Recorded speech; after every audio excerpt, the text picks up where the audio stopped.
Hello दोस्तों, आप सभी का स्वागत है हमारे चैनल पर। तो DU LLB mock test series आपके सामने चल रही है, जिसमें हम फैमिली लॉ के क्वेश्चन करा रहे हैं। जैसे कि आपने देखा, फैमिली लॉ प्रैक्टिस सेट आ गया आपके सामने। इंपोर्टेंट क्वेश्चन है, सारे प्रीवियस ईयर से रिलेटेड क्वेश्चन है। अभी तक 60 क्वेश्चन करा चुका हूँ, 61 आपका आ गया है।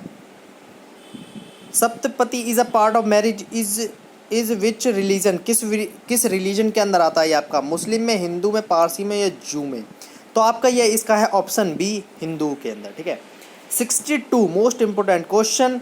Registration of marriage under the Hindu marriage act 1950 is compulsory है, ऑप्शनल है, subject to the direction of the marriage registrar है, नॉन ऑफ द अबव?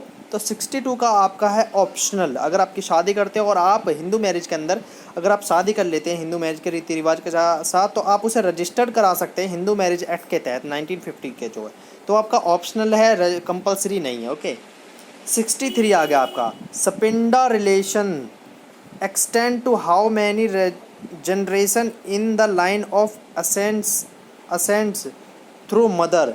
तो मदर की थ्रू से कितना असेंट्स करता है, यानी कि सपेंडा मैरिज की जो जनरेशन है वो कितनी जनरेशन होनी चाहिए? मोस्ट इंपॉर्टेंट क्वेश्चन है दोस्तों, बहुत ज़्यादा इंपॉर्टेंट। मोस्ट ऑप्शन ये है आपका ऑप्शन 3। अगर मदर की तरफ से पूछ रहे हैं तो आपका 3 जनरेशन जो होती हैं उनको गिना जाता है। अगर फादर की तरफ से पूछ रहे हैं तो आपकी 5 जनरेशन जो होती हैं उसके। तो इसका तो है आपका ऑप्शन सी, क्योंकि थ्रू मदर के पूछा है। ठीक है। ऑप्शन क्वेश्चन के अंदर हम देख सकते हैं असेंट्स पूछा है थ्रू मदर के, तो मदर की तरफ से 3 जनरेशन। अगर फादर होता है मदर की जगह तो आपका 5 आता। ठीक है दोस्तों, इंपॉर्टेंट क्वेश्चन सारे करा रहा हूँ आपको।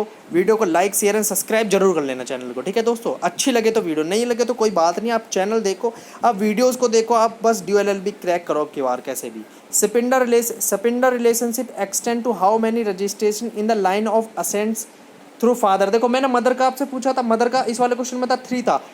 फादर का आया, आप बताइए, मैंने इस पिछली यानी कि अभी थोड़ी देर पहले बताया था क्या होगा उसका। तो आपका जो है ऑप्शन ए 5। ठीक है, ऑप्शन ए आपका है 5 जनरेशन गिना जाता फादर की तरफ से। अब आपके सामने आ गया, विच सेक्शन ऑफ द हमा 1950 talks about registration of marriage? तो आप मेरे को बताइए हम्मा किसे कहते हैं? यह है आपका हिंदू मैरिज एक्ट, HMA को अगर हम खोल के देखेंगे तो इसका Hindu marriage act 1950 talks about registration of marriage. कौन से सेक्शन के अंदर है ये? Section of. ठीक है, सेक्शन बताना मोस्ट इंपोर्टेंट क्वेश्चन। तो आपका है सी, सेक्शन 8 के अंदर। ठीक है। अब आपके सामने 66, on what ground the marriage is voidable under the हम्मा?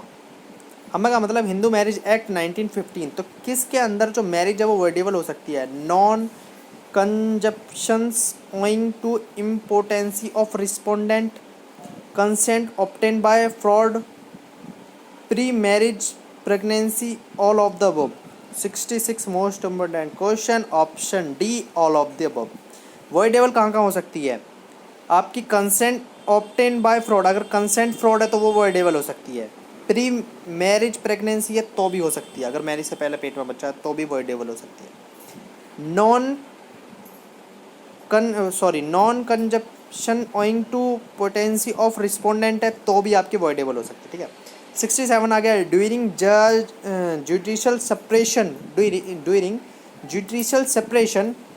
अब आप मेरे को बताइए इसका पार्टीज केस क्रेजिस to be husband and wife, parties continue to be husband and wife, parties are free to marry with other person during judicial separation के अंदर क्या होता है आप मेरे को ये बताइए। 67 मोस्ट इंपोर्टेंट क्वेश्चन। तो आपका है इसका option B, parties continuing to be husband and wife, यानी कि दोनों पार्टी जो हैं दोनों एक दूसरे के हस्बैंड वाइफ हैं अभी भी। जुडिशियल सेपरेशन के अंदर डिवोर्स नहीं हुआ है अभी आपका। ठीक है, तो ध्यान रखना, मोस्ट इंपोर्टेंट क्वेश्चन सारे बता रहा हूँ। वीडियो अच्छी लगे तो like share and subscribe. In which case SC said the registration of marriage should be made compulsory? किस केस के अंदर बताया था कि मैरिज जो है वो कंपलसरी है? SC ने, हमारे सुप्रीम कोर्ट ने कहा था registration of marriage should be made compulsory. तो आप मेरे को बताइए 68 का है आपका बी, ऑप्शन बी, दस्ताने वर्सेस दस्ताने में नहीं था। ऑप्शन बी है आपका सीमा वर्सेस अश्वनी कुमार के अंदर। ठीक है, Seema versus Ashwani Kumar important case था, लैंडमार्क केस था आपका। 69, which of the following is not a ground of divorce under Hindu marriage act ground of divorce which is not a ground of divorce Hindu marriage act. तो आप मेरे को बताइए इसका क्या है। 69 का आपका है C, not being heard of as alive for a period of 3 year. Okay, 60 आपके सामने 7 क्वेश्चन आ गया, 71 भी मैंने आपको दिखा दिया है। अब आपके सामने आ गया 70 question. Which section of Hindu marriage act provide punishment for bigamous marriage. अगर आप शादी कर लेते किसी और से, हिंदू मैरिज एक्ट के तहत आपको पनिश किया जाएगा। अगर आप किसी और से, आपकी वाइफ है और आप उस किसी और से शादी कर लेते, आपकी वाइफ होते हुए भी आपने उससे डिवोर्स नहीं लिया, फिर भी आप शादी कर लेते, बाइगेमियस कर लेते हैं मैरिज, तो किस सेक्शन के तहत आपको सज़ा दी जाएगी, पनिशमेंट किया जाएगा? ऑप्शन बी, सेक्शन 17 के द्वारा आपको पनिशेबल किया जाएगा दोस्तों। दूसरी शादी मत करना, अगर एक कर लो तो, अरे एक को झेल लो पहले। 71 आपके सामने आ गया। Hindu marriage act does not apply to, किस पर अप्लाई नहीं होता बताइए? मुस्लिम, क्रिश्चियन, पारसी, या फिर member of scheduled tribal communities, Sikh, Buddhist, Jain. देखो दोस्तों, अगर हम इसमें दिमाग लगाने की बात करें तो आपका बस ओनली सी अगर ऑप्शन की बात करें, सिख, बुद्धिस्ट और जैन, इन पर तो अप्लाई होता। किस पर अप्लाई नहीं होता तो आप बता सकते हैं? ऑप्शन ए एंड बी, यानी कि ऑप्शन डी है इसका। हिंदू मुस्लिम, यानी कि मुस्लिम जो है आपके, क्रिश्चियन और पारसी पे तो अप्लाई हो ही नहीं सकता हिंदू मैरिज एक्ट, ठीक है। Members of scheduled tribal communities पर भी नहीं होता, तो आपका ए और बी दोनों, ठीक है।